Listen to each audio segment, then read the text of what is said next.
So when I catch a fish, right, I immediately cut the cord, right, take off the spine, because I don't want it to suffer. All right, that's not the point of eating meat. It's not for the animals to suffer, but it is to feed me, right? It's pretty simple. And what I found is that this axe was, I mean, it's good for lighter carpentry, like finer details, and setting up shelters and things like that. But it is even better to actually prepare fish, for an example, because it cuts really easy through skins such as this. And this fish has got really thick skin because it's not a predator, but it can survive among pikes and things like that. So I would highly recommend this one for kitchen use and finer carpentry, but for chopping wood and so on, it's actually pretty useless. The weight is way too light, to be honest. But I found a better way to use it for preparing fish and whatnot in nature, right? So if I'll recommend this one for anything, it's for that. Okay. So I made some minor adjustments to the smoker. I made a compartment in the bottom, right, with a hole in it, and this way I get easier access to controlling the heat and the smoke, right? And I can easily close this one if I want to, but I mean, it's a work in progress. But as you can see, the pipe leads up into the space here where the fish is, and it is smoking really well right now. Okay. And well, yeah, adjustments to come, but so far so good.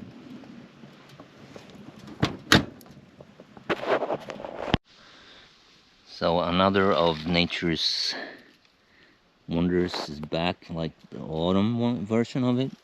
This one's got more flavor to it, but it is at the same time more work. You gotta rinse it more, and well, it's a matter of taste, I guess, but these are really good as well. So, and as you can tell, they come in abundance, right? There are clusters of it, so pretty easy to pick, but more work when it comes to cleaning it. Okay. And once you're in an area where they grow like this, right, just take a breath and have a look around, because they're everywhere, right? So it's not that hard to pick them, but like I said, cleaning is not my forte. I don't like it. It is what it is, right? I really wasn't expecting to find this much since we're that far gone into autumn, right? But oh, damn, it's everywhere. Look at it, right?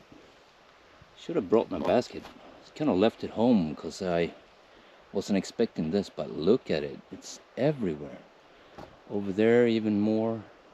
It's crazy how much there is.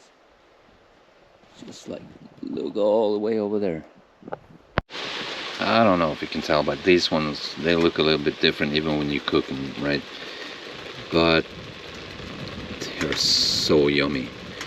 And you can put them on a French toast and maybe some, well, there's a lot of cream cheese with flavors. For an example, garlic is really nice, and yeah, I'm starting to drool almost, so bon appetit. So since the Italians call pasta with seafood in it, frutti del mare, maybe this one is more like frutti del bosco. Pasta, olive oil, spices, and some mushroom, right? So appetit. Remember how I relocated some raspberry bushes, right? And I mean, they look pretty awful. They look wilted and not that fun, you know, but all of them have started to sprout once again, right? Or I mean, most of them at least, right? This one is coming all over the place, right? One here, one there. So that's, I mean, it's common for plants to wilt. They need to form new roots, start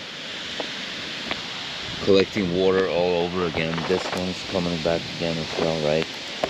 So you shouldn't despair too much when they start wilting, because that is gonna happen, you know. Most of them will survive. The ones who don't, you just have to replace them once again, right? It's not that complicated. It's really easy, and they come for free when they grow in nature. So, you know, not a big deal. And the gooseberries here, I replanted those in pots before I put them in the ground, right? So they're pretty well adjusted thanks to the root system, but what you do is you relocate them, let them breathe a little bit, because they might die if you do too much at once, right? And you relocate them, and as you go, you cut off a third of the branches each year, right? By that way you rejuvenate the bush, and it will form new shoots, and it will come back wider and stronger, but no more than a third every year, right? The bush should be somewhere around 1 to 4 years old to produce maximum amount of berries. But you'll find more information on that on the internet if you want it. So that is also not a big deal, right? But I'm happy these ones are coming back. You can see, I don't know if you can see it, but there's a slight fuzz to the bush here. That's how you can tell it is a raspberry coming back already, right? Same with this one, okay? But I have a lot of other,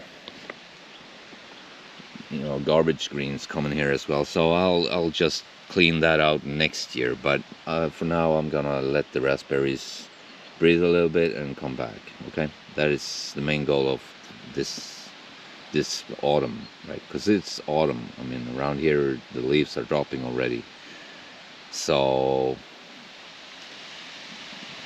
you know, what will be, and it'll start over next year. Not that complicated, right? So if you like the content, share, like, subscribe, you know, maybe not in that order, but you know the thing, you know the drill, right? I mean, you've been around for a while, so yeah, and see you later.